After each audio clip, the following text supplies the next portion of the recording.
চার বন্ধু রাতে চ্যালেঞ্জ নিয়ে ঢুকে পড়ে পোড়ো বাড়ির ভেতরে।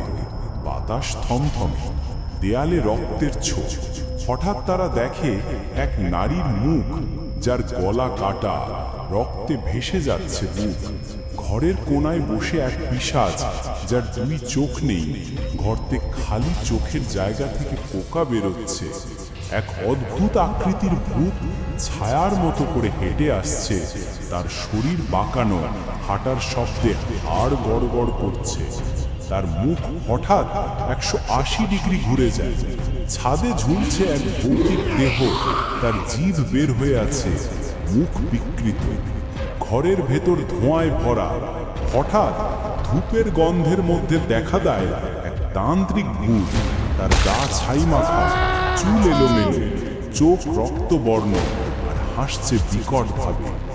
ফ্রিজ খুলতেই বের হয় এক ছিন্ন ভিন্ন মাংসের ভূত, তার দেহে নেই কোনো ত্বক। চৌকাঠে বসে এক বৃদ্ধ ভূত, তার শরীর পচে যাচ্ছে, শ্বাসে পচা গন্ধ। একজন ছেলের শরীর চেপে ধরে এক ভূত, ছেলের গলা দিচ্ছে চিৎকার। ভূতের মুখ পেছনে ঘোরানো। পুরনো খাটের নিচ থেকে বেরিয়ে আসে এক মহিলা ভূত, তার মাথা নেই। ঘরের মধ্যে বাতাসে ভেসে বেড়ায় এক জ্বলন্ত ভূত, আগুনে পুড়ে যাচ্ছে। এক টেবিলে বসে এক ভূত হাসছে, তার দাঁত নেই, রক্তে ভরা মুখ। হঠাৎ বিদ্যুৎ চলে যায়। অন্ধকারে তারা দেখে চারদিক ঘিরে দাঁড়িয়ে আছে সব ভূত একসাথে। এক বন্ধুকে নিয়ে বাকি তিনজন পালায়, কিন্তু জানে এই রাত তাদের মন থেকে কখনো যাবে না।